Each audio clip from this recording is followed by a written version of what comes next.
திருமூலர் திருவடிகள் போற்றி போற்றி. திருமந்திரம் 6ஆம் தந்திரம் 13வது அத்தியாயம் அபக்குவனில் இன்று நாம் 1688 நாம் சிந்திக்கின்றோம். வைத்த பசுப்பாசம் மாற்றும் நெறிவகை பெத்தமர முத்தனாகி பிறைவுட்டு தத்துவம் உண்ணி தலைப்படாதவாறு பித்தான சீடனுக்கு ஈர பெறாதானே.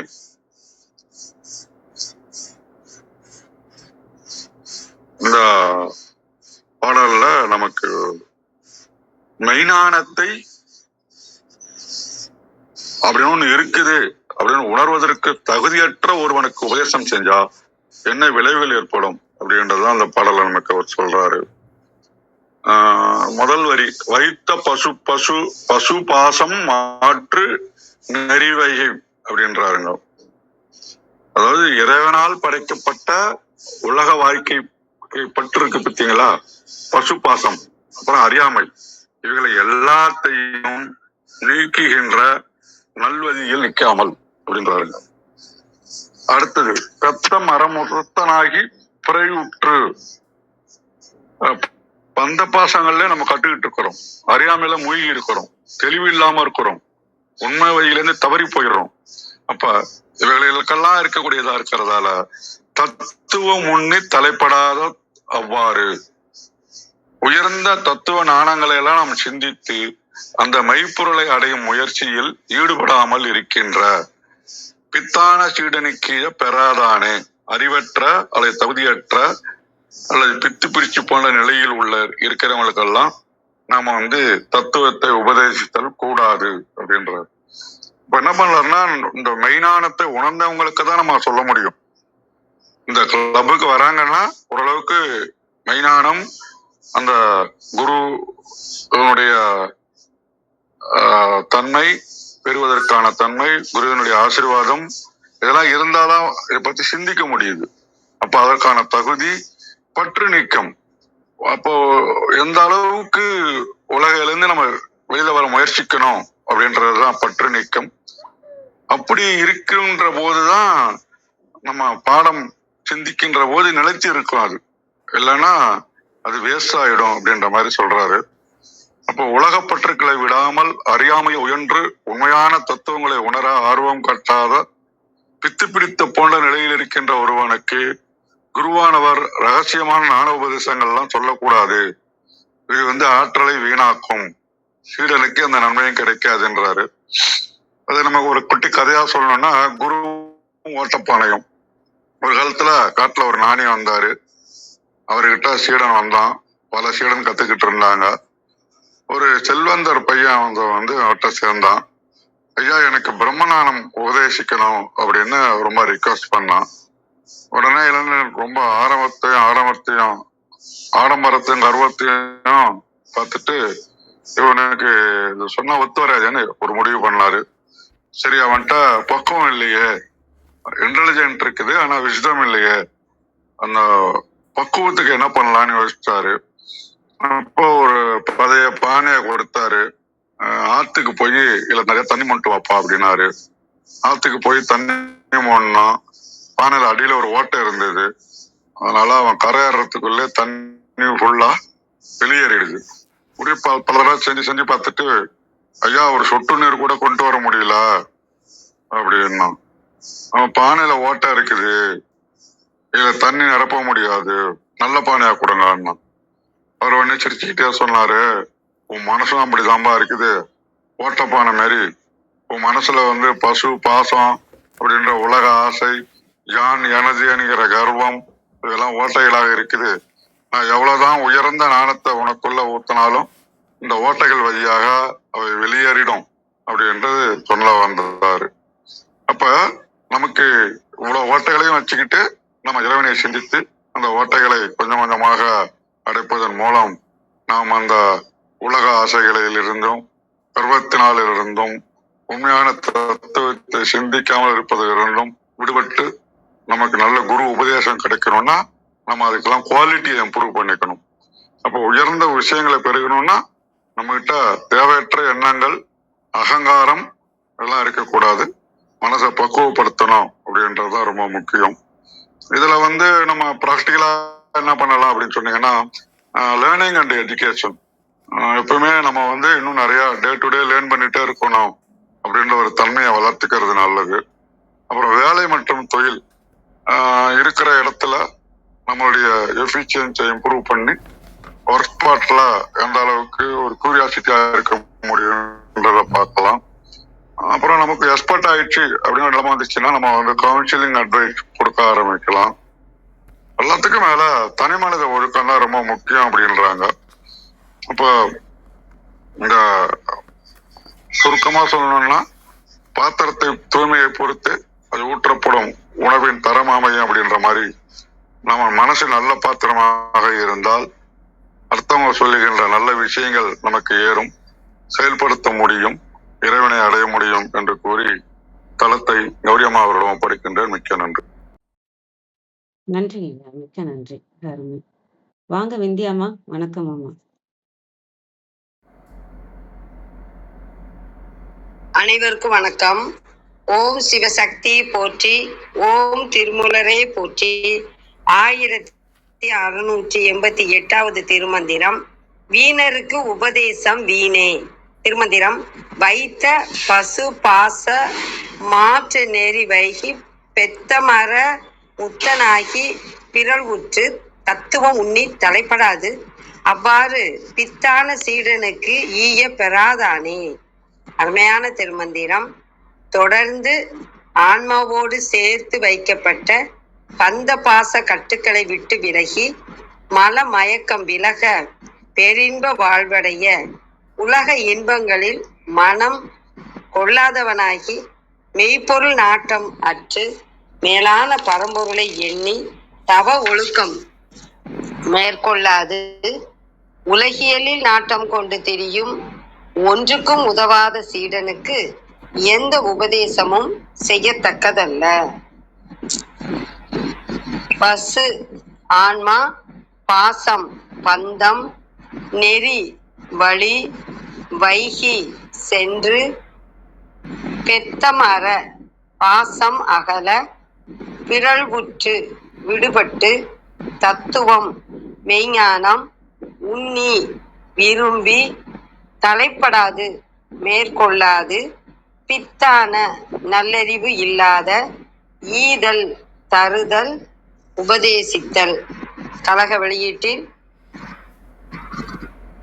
தொன்மையே அமைந்த பிணிப்பியாகிய பசு தன்மைக்கு உரிய ஆணவவல் இருளை மாற்று நன்னெறி ஒழுகி கட்டற்று வீடு பெற்று உடையோனாகி பல்லாற்றானும் நில்லா உலகியலின் நிலையா வாழ்க்கையில் மாறுதல் உற்று மெய்ப்பொருளை இடையராது நினைந்து திருவடியில் தலைப்படுதல் நன் மாணாக்கனுக்குரிய நலங்களாகும். இந்நெறியில் வாராது உலகியல் மயக்கம் கொண்ட மாணவர்க்கு அருமறையாகிய உபதேசம் செய்தல் கூடாது. ஈதல் ஈண்டு உபதேசம் செய்தல். வைத்த அனாதியாய் உள்ள பசு பாசம் பசுத்துவத்துக்கு காரணமான ஆணவம் பெத்தமர பந்தம் நீங்க பிறழ்வு உற்று மாறுதலை அடைந்து தத்துவம் முன்னி மெய்ப்பொருளை சிந்தித்து தலைப்படாது மேம்பாடு அடையாது பித்தான மயங்கிய ஈயப்பெறா உபதேசிக்கப்படா. அனைவருக்கும் நன்றி, வணக்கம். சிவசிவ. திருச்சிற்றம்பலம். நன்றி. அனைவருக்கும் அன்பு வணக்கம். ஓம் நந்தியம்பெருமான் திருவடி போற்றி, ஓம் திருமூலர் திருவடி போற்றி, ஓம் நம சிவாய. திருமந்திரம் 1688.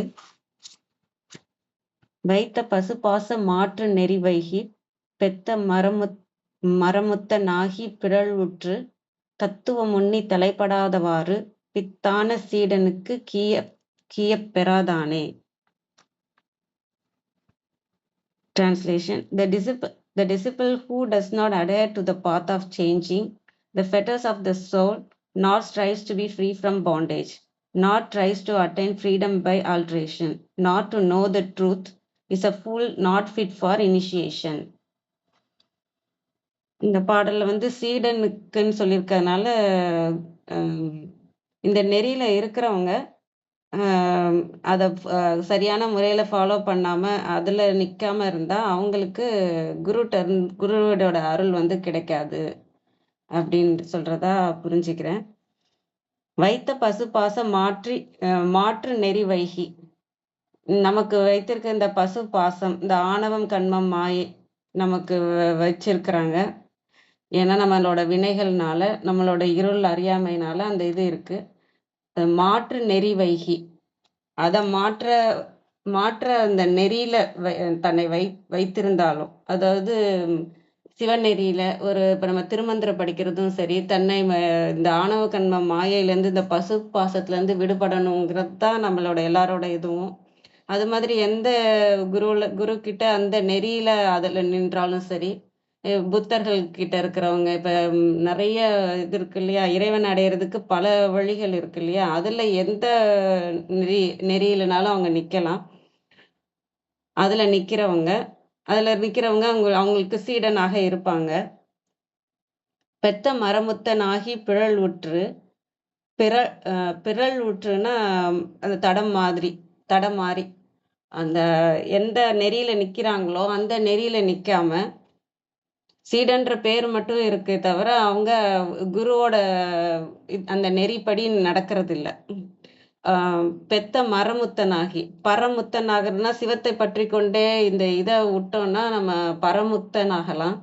மரமுக்தனாகிறதுனா என்னன்னா இந்த இதை மறந்து இந்த சிவத்தின் படியே போகிறது. இதுல இருந்து மாதிரி அந்த நெறியிலிருந்து தவறி மனதுக்கு அடிமையாக சிவத்தை மறந்து மனதுக்கு அடிமையாக தடமாறி இருக்கிறவங்க தத்துவம் உண்ணி தலைப்படாதவாறு, சிவ தத்துவம் தன்னுள்ளதான் இருக்குன்னு அதை உண்ணி அதில் சிந்தையை வைத்து அதை கவனித்து அதில் ஈடுபடாம தலைப்படாதவாறு, அவ்வாறு பித்தான சீடனுக்கு, அது மாதிரி சீடன்ற பேர் மட்டும் இருக்கு, ஆனா அவரோட எண்ணம் எல்லாம் மனதின்படியே இருக்கு, மனதின்படியே போயிட்டு இருக்கிறவங்க. ஆக அந்த மாதிரி பித்தான சீடனுக்கு ஈயப்பெறாதானே அப்படின்னு. சீடனுக்கு அவங்க கொடுக்கறதுக்கு அவங்களுக்கு தகுதி இல்லாதவங்க, குருவோட அருள் கிடைக்க பெறதுக்கு தகுதி இல்லாதவங்க தானே அப்படின்னு சொல்ற மாதிரி நான் புரிஞ்சுக்கிறேன்.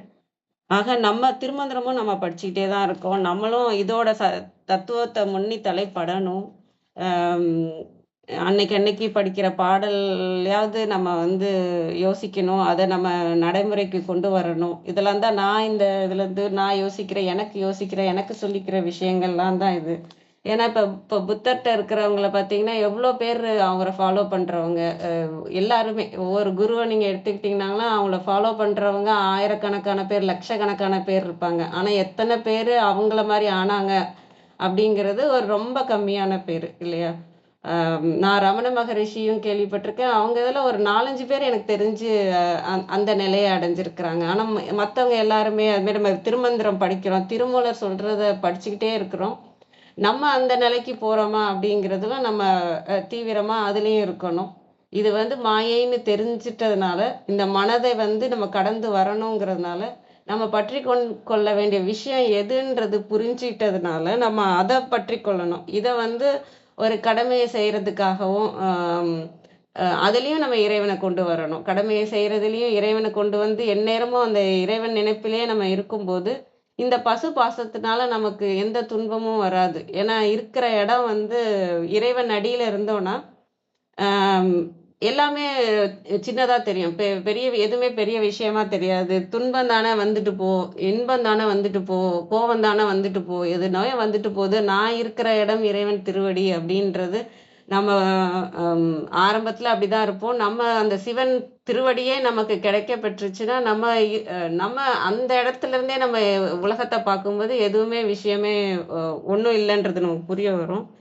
இது வந்து எந்த அளவுக்கு பித்தான சீடனா இருந்திருக்காங்கன்னு எனக்கு இது யோசிக்கும் போது எனக்கு திருஞான சம்பந்தரோட பதிகத்துல வந்து இடரினும் தளரினும் எனதுரு நோய் தொடரினும் உன் கழல் தொழுதெழுவேன். எனக்கு பல இடர்கள் வந்தாலும் சரி, பல துன்பங்கள் வந்தாலும் சரி, உடம்பு தளர்ந்து போய் இல்ல நோய் தொடர்ந்து இருந்தாலும் சரி, என்ன நிலையில இருந்தாலும் சரி, நான் உன்னோட திருவடியை மட்டும் மறக்க மாட்டேன். அதை தொழுதெழுவேன். வாழினும் சாவினும் வருந்தினும், நான் அதை வாழ்ந்தாலும் சரி, நல்லா வாழ்ந்தாலும் சரி, இல்ல சாகிறதுனாலும் சரி, வருந்தினாலும் சரி, போய் வீழினும் உன் கழல் விடுவேன் அல்லேன். என்ன நடந்தாலும் சரி, நான் உன் திருவடியை விட மாட்டேன். ஏன்னா நமக்கு இங்க அந்த மாதிரி பித்தனா இருந்திருக்காங்க இல்லையா, அப்படியே இறைவன் பக்கம் பிடிச்சிட்டு இருந்திருக்காங்க. இங்க நம்ம உலகியல்ல இருக்கும்போது நமக்கு பல விஷயங்கள் வந்துகிட்டே தான் இருக்கும். பல விதிப்படி என்னெல்லாம் நடக்குமோ எல்லாமே நடந்துகிட்டே தான், எல்லாருக்குமான விஷயங்கள் நமக்கும் எல்லாருக்கான விஷயங்கள் நடந்துகிட்டே இருக்கும். ஆனா அதுல போய் மாட்டிக்காம நம்ம எந்த இடத்துல தான் நிக்கணும், இறைவனை தான் பற்றி கொண்டே இருக்கணும். இது எல்லாம் வர்றது தான். இன்னைக்கு இன்பம்னா இன்பமான நாள் தான், துன்பம்னா துன்பமான நாள் தான். ஆனா நான் இறைவனை பற்றி கொண்டு இருக்கேனான்றது மட்டும்தான் முக்கியமே தவிர, இன்னைக்கு எனக்கு கஷ்டம் வந்துதா, சந்தோஷம் வந்துதா, என்னது யாரும் பேசுனாங்களா பேசலையா, இதெல்லாம் வந்து ப்ரையாரிட்டியில வைக்காம, இதெல்லாம் அடுத்த விஷயம் அப்படின்றத வச்சுட்டு, நான் எந்த வந்தாலும் இறைவனை பிடிச்சிட்டு தான் இருக்கிறேனா, இறைவனோட இடத்துல இருந்து தான் அதை பார்க்கறேனா, இறைவனோட நினைப்புல தான் இருக்கிறேனா அப்படிங்கிற அந்த சைட்ல நம்ம பித்தனாக இருந்தோம்னா, அந்த இறைவனோட அருள் நமக்கு வரும். அது மாதிரி சிவ தத்துவம் முன்னி தலைப்படணும். அத சிவ தத்துவம் நமக்குள்ள இருக்கிறத நமக்குள்ள திரும்பி நம்ம அதையும் பற்றி கொண்டே, இதுல என்ன நெறியில நமக்கு என்ன சொல்லி கொடுத்துட்டு வர்றாங்களோ அதுல அந்த நெறியிலேருந்து தவறாம இறைவனை பற்றி கொண்டே இருந்தோம்னா, நம்மளும் இந்த அபக்குவ நிலையில இருக்க சீடனாக நம்மளும் இருக்க மாட்டோம். திருமூலர் நம்மளை கரெக்டா நம்மளை வழி நடத்துவார்னு நான் நினைக்கிறேன்.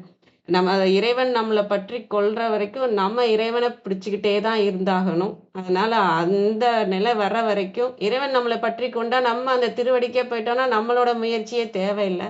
அது வரைக்கும் என்ன நடந்தாலும் இறைவனை பற்றி கொண்டே இருக்கணும். அவர் சொன்ன நெறியில நடக்க நம்ம முயற்சி செய்துக்கிட்டே தான் இருக்கணும். இது ஞாபகம் வச்சுக்கிட்டே இருக்கணுங்கிறதுக்காகவும் இதை சொன்னதாகவும் நான் புரிஞ்சுக்கிறேன். அனைவருக்கும் நன்றி.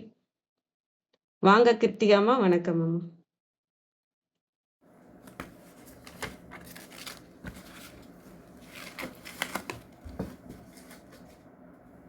நன்றி.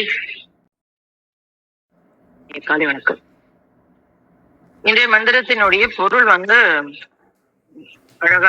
அழகிய சொன்னீங்க, கதையோடு சொல்லிட்டாரு. இந்தியாம்மா, கௌரிமா எல்லாருமே சொல்லியாச்சு. இதுல இருக்கிற ஒரு முக்கியமான சூட்சுமம் மாத்திரம் நம்ம பார்க்கணும். என்ன அப்படின்னாக்கா, இறைவனுடைய பெரும் கருணைய பத்தி இந்த இடத்துல தெளிவா சொல்றாரு. என்ன சொல்றாரு அப்படின்னா, வைத்த பசுபாசம் மாற்ற நெறி வைகி. அப்போ நம்ம இது வரைக்கும் என்ன சொல்லிட்டு இருக்கோம் அப்படின்னாக்கா, பதி பசு பாசம் மூணுமே அனாதி அப்படின்னு சொல்லிட்டு தான் இருக்கோம். ஆனா இந்த இடத்துல அவர் என்ன சொல்றாரு பாருங்க, வைத்த பசு பாசம் அப்படின்னா என்ன? அந்த பசுவினுள் பாசத்தை யாரோ வச்சிருக்காங்க. வைத்த பசு பாசம். அப்போ பசுவினுடைய இயல்பே பாசம் அப்படின்னு நம்ம சொல்லிட்டு இருக்கோம். ஆனா அந்த இந்த உலகில வந்துட்டாலே அந்த பாசம் வந்து நம்மை பற்றி கொள்ளும்.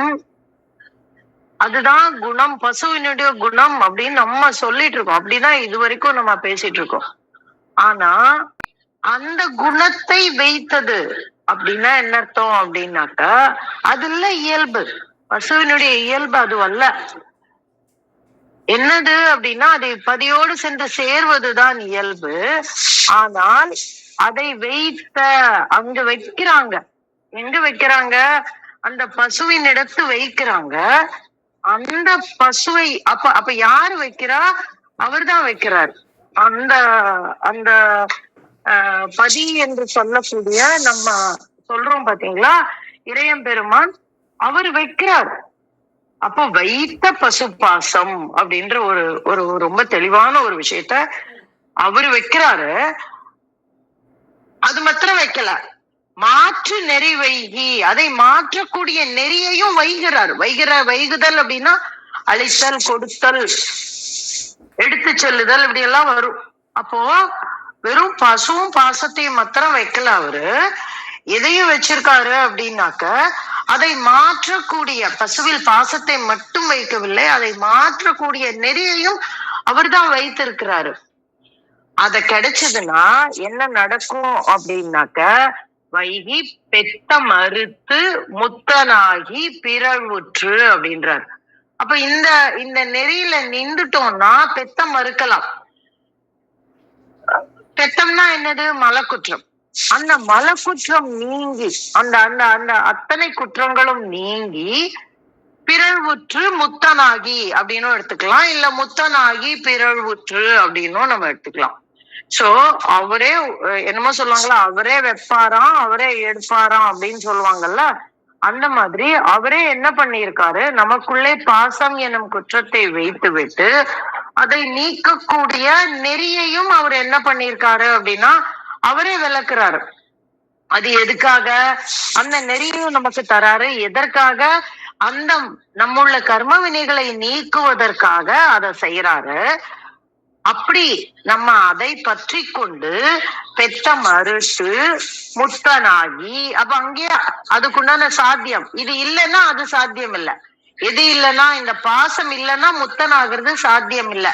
பிறவி வேணும். எதுக்கு வேணும்? அந்த கர்ம வினைகளை நீக்குவதற்காக பிறவி வேணும். அப்ப அதற்காக தான் அவர் அந்த இடத்துல அந்த பிறவியை வைக்கிறாரு. அப்பேற்பட்ட அந்த கருணையின் பார்ப்பட்டு நம்ம முத்தனாக முடியும். பிறழ்வுற்று அப்படின்னா இந்த இடத்துல ரெண்டு விதமா எடுத்துக்கலாம். என்னன்னா உலகத்து, அதனாலதான் நான் சொன்னேன் பிறழ்வுற்று முத்தனாகின்னு வாசிக்கலாம், முத்தனாகி அப்படின்னு சொல்லிட்டு பிறழ்வுற்று அப்படின்னு சொல்லலாம். இதுதான் ஃப்ளோ. இந்த ஃப்ளோல இருந்து பிறழ்வுற்று மாறி அப்படின்னு நம்ம எடுத்துக்கலாம். இல்லைனாக்க இந்த உலகியல் இயல்புகளில் இருந்து பிறழ்வுற்று முத்தனாகி அப்படின்னு முன்னையும் போட்டுக்கலாம் பின்னையும் போட்டுக்கலாம். ஆனா இங்க அடுத்த வார்த்தை என்ன சொல்றாரு பாரு, தத்துவம் முன்னி தலைப்படாதவாறு அப்படிங்கிறாரு. அப்ப எது தத்துவம்? அந்த இறையன் பெருமான் தான் நம்முள்ளே பாசத்தை வைத்திருக்கிறார். அதை மாற்றுவதற்குண்டான நெறியையும் நமக்கு வழிகாட்டி தந்திருக்கிறார். அப்படிங்கிற தத்துவம் முன்னி தலைப்படாதவாறு அப்படின்னு வருது. அப்போ இந்த இடத்துல நம்ம எப்படிதான் புரிஞ்சுக்க முடியும் அப்படின்னாக்க, முத்தனாகி அப்படின்னு எடுத்துட்டு பிறழ்வுற்று அப்படிங்கிறத நம்ம உலகியல் இயல்புகளிலிருந்து விடுபட்டு முத்தனாகின்னு எடுத்துக்க முடியாது. முத்தனாகலாம், ஆனால் அப்படி முத்தனாகாதவாறு பிறழ்வுற்று. அப்ப அந்த நெறியிலிருந்து பிறழ்வுற்று அப்படின்னு நம்ம அந்த வார்த்தையை எடுத்துக்கலாம். தத்துவம் முன்னி தலைப்படாதவாறு. எது தத்துவம்னு நம்ம பார்த்துட்டோம். பித்தான சீடனுக்கு ஈயப்பெறாதானே அப்படின்னு சொல்றாரு. அப்போ ஈயப்பெறாதானே அப்படின்னா என்ன பொறுத்த வரைக்கும் குரு கொடுக்க மாட்டாருன்னு இல்ல, குரு கொடுப்பாரு. அவர் எல்லாருக்கும் ஒண்ணு போலதான். 10 பேர் உட்கார்ந்து இருந்தா 10 பேருக்கும் சேர்த்துதான் பாடம் சொல்லி கொடுக்கிறாரு, 10 பேருக்கும் சேர்த்துதான் உபதேசம் சொல்றாரு. ஆனா யாருக்கு இது உள்ள போகணும்ல? இப்ப நம்ம 10 பேர் இருக்கோம் இந்த சபையில அப்படின்னா யாருக்கு எந்த செய்தியை எவர் எப்படி எடுத்துக்கொள்கிறார்? இப்ப நம்ம சொல்றது இந்த அத்தனை 10 பேருக்கும் தான். ஐயா சொன்னதும் இந்த அத்தனை 10 பேருக்கும் தான். கௌரிமா சொன்னதும் அத்தனை பேருக்கும் தான். ஆனால் யார் அதை எங்கனம் எடுத்துக்கொள்கிறார்கள்ங்கிறதுதான் ரொம்ப முக்கியமான விஷயம். குருவுக்கு பாகுபாடே கிடையாது. பாத்திரம் அறிந்து பிச்சையிடு அப்படிங்கிறது குருவினுடைய வேலை கிடையாது. குரு எல்லாருக்கும் சமமா தான் சொல்லி தருவாரு. ஆனா நம்ம எப்படி உள்வாங்கிக்கிறோம், அதான் ஈய பெறாதானே அப்படின்றாரு. அப்ப அந்த பெறுதல் அவனோடது, அவனுடைய தன்மை, அந்த சீடனுடைய தன்மை. இந்த இடத்துல இன்னொரு வார்த்தை இருக்கு பாருங்க, பித்தான சீடன் அப்படின்னு ஒரு வார்த்தை சொல்றாரு. அந்த பித்தான சீடன் அப்படின்னு ஒரு வார்த்தை சொல்றாரு. அந்த பித்தான சீடன் அப்படின்னா அவன் சீடன்னா அவன் ஏற்கனவே அந்த அந்த பாதையில இருக்கக்கூடியவன் தான். அதுல சந்தேகமே இல்லை. ஏன்னா அது உலகில இருக்கிறது இல்ல. அப்போ ஒரு ஆசிரமத்துலதான் அவன் இருக்கான். ஆனால் அந்த ஆசிரம நெறிமுறைகளை பின்பற்றக்கூடிய மனோநிலை அவன்கிட்ட இல்ல. அதை முழுமையாக பின்பற்றக்கூடிய மனோநிலை. அதனாலதான் பித்தான சீடன். அப்ப அவன் கொஞ்சம் அவசரக்காரன், இல்ல அவன் கொஞ்சம் ஆத்திரக்காரன், இல்ல அவன் கொஞ்சம் ஆணவமானவன், இப்படி ஏதோ ஒரு பித்து. அதுதான் முன்னாடி வார்த்தையிலையும் சொல்றாரு, பிறழ்வுற்று. அந்த என்ன பிறழ்வது? தத்துவம் முன்னி தலைப்படாதவாறு. அப்போ அந்த உண்மை பொருளை அறிந்து கொள்வதற்கு உண்டான அந்த தத்துவத்தை அவன் எடுத்துக்கொள்ள முடியாதவாறு அவன் பித்தாக இருக்கிறான். அப்போ அந்த எது மறைக்கிறது அப்படிங்கிறத நம்ம தான் பார்க்கணும். அந்த அபக்குவனோட தன்மை என்ன அப்படின்னா, அந்த இடத்துக்கு வந்துட்டான், ஆனா அவனுக்குள்ள ஏதோ ஒரு பித்து இருக்கு, நமக்குள்ள ஏதோ ஒரு பித்து இருக்கு. என்ன பித்து இருக்கு? அந்த தத்துவத்தை மறைக்கக்கூடிய பித்து. இது எல்லாருக்கும் ஒரே பித்து இருக்காது, ஒருத்தருக்கும் ஒரு விதமான பித்து இருக்கும். அப்ப நமக்குள்ள என்ன பித்து இருக்கு? எந்த பித்து நம்மை இந்த தத்துவத்தை புரிந்து கொள்ள முடியாதவாறு தடுத்து நிற்கிறது அப்படிங்கறத நம்ம புரிஞ்சுக்கணும். அததான் திருமூலர் சுட்டி காட்டுறாரு. உனக்குள்ள என்ன இருக்கு? நீ பாதைக்கு வந்துட்ட, இங்க வந்துட்ட, இந்த இடத்துல எல்லாருக்கும் சொல்லக்கூடியதை நீ கேக்குற. ஆனா இதுல என்ன புரிஞ்சுக்கிற? இதுல நீ இங்க இருந்து என்னதான் எடுத்துட்டு போற? இங்க இருந்து நீ எதை அறிவை எடுத்து போறியா, இல்ல ஆன்மாவை சுத்தம் செய்கின்ற அந்த நெறியை எடுத்துக்கொள்கிறாயா அப்படிங்கிறத நீ உழைச்சு பாரு அப்படின்னு நான் எப்பவுமே சொல்லுவேன்ல. உரைகள் அப்படின்பாருல, நான் அந்த மாதிரி இது ஒரு உரைகளான ஒரு மந்திரம். அப்ப அந்த மந்திரத்துல அவர் ஒரு உரைகள் வைக்கிறாரு. நீ எந்த இடத்துல இருக்க அப்படின்னு யோசிச்சு பாரு. அதனாலதான் பித்தான சீடனுக்கு ஈய பெறாதானே. அது ஈய பெறாதானே அப்படிங்கறத ரெண்டா பார்க்கலாம். என்ன அப்படின்னா, அவனால் எடுத்துக்கொள்ள முடியாதுன்னு பார்க்கலாம், அவனால் பெற முடியாதது, கொடுக்க முடியாதது இல்ல, பெற முடியாதது அப்படின்னும் நம்ம எடுத்துக்கலாம். அப்போ எல்லாருக்கும் இறைவன் எல்லாருக்கும் சரிசமமான கருணையை கொடுக்கிறார். அதுல நம்ம இந்த இந்த இந்த நம்ம சொல்லுவோம்ல, நீங்க பாத்தீங்கன்னா இந்த ஒரு சில அந்த காலங்கள்ல எல்லாம் பண்ணுவாங்க, இந்த பாதாம் கொட்டை வேக வைக்கிறதுன்னு சொல்லுவாங்க. என்ன பண்ணுவாங்கன்னா, சேத்தா நல்லா அந்த பாதாம் அந்த பருப்பு இருக்கும் பாத்தீங்களா, அந்த காய், அது மேல நல்லா மூடிடுவாங்க. மூடிட்டு அதை நெருப்புல போட்டு சுடுவாங்க. சுட்டுட்டு அது ஒரு பக்குவத்துல வந்தோடனே அந்த எடுத்தோடனே அந்த மேல இருக்கிற அந்த மண்ணு ஓடு மொத்தம் போயிட்டு அத லேசா கத்தி வச்சு கட் பண்ணா போறோம், அது வெந்திருக்கும். உள்ள இருக்க பருப்பு ரொம்ப சுவையா இருக்கும். இது மாதிரி நிறைய விஷயங்களை சுடுவாங்க. அப்ப இந்த மண்ணு என்ன செய்யுது அப்படின்னா, ரொம்ப அதிகமா உள்ள பருப்புக்குள்ள அந்த தீய கொண்டு போகாம தடுக்குது. அதனால அது பக்குவம் அடையுது. அப்ப அந்த மாதிரி இங்க என்ன செய்யுது அப்படின்னா, எது நம்மை இந்த மண்ணாக நின்று முழுமையாக இறைவனிடம் சென்று சேர முடியாதவாறு தடுக்கிறது அப்படிங்கிறத தெரியாதவன் தான் அபக்குவன். அப்ப பக்குவனுக்கு என்ன தெரியணும்? நம்மை தடுக்கக்கூடிய மலமாயை என்னது அப்படிங்கிறத நம்ம புரிஞ்சுக்கணும். அதை நோக்கி பயணப்பட வேண்டும். அதை நீக்குவதற்குண்டான நெறியை அவர் வைத்திருக்கிறார் அப்படிங்கிற ஒரு பாசிட்டிவான ஒரு விஷயத்த சொல்லி கொடுக்கிறார் திருமூலர். நம்ம யோசிச்சு பார்ப்போம், நமக்குள்ள என்ன இருக்கு, நம்ம முன்னாடி நிற்கக்கூடிய நெறி என்னவா இருக்கு, அதை எங்கனம் பற்றி கொள்வது, நம்ம பக்குவனா இருக்கோமா அபக்குவனா இருக்கோமா அப்படிங்கிறத நம்ம இந்த மந்திரத்துல உரைகளாக உரைத்து பார்க்க முடியும். அதான் என்னுடைய அனுபவம். அதை உங்களோடு பகிர கிடைத்த இந்த காலை விளக்கி நன்றி சொல்லி என்னுடைய பகிர்தலை முடித்துக் கொள்கிறேன். நன்றி. நன்றி, மிக்க நன்றி. மிக அருமை, ரொம்ப அழகான விளக்கம். வேற யாரும் எதை சொல்றீங்களா? உங்களோட கருத்து, கேள்வி.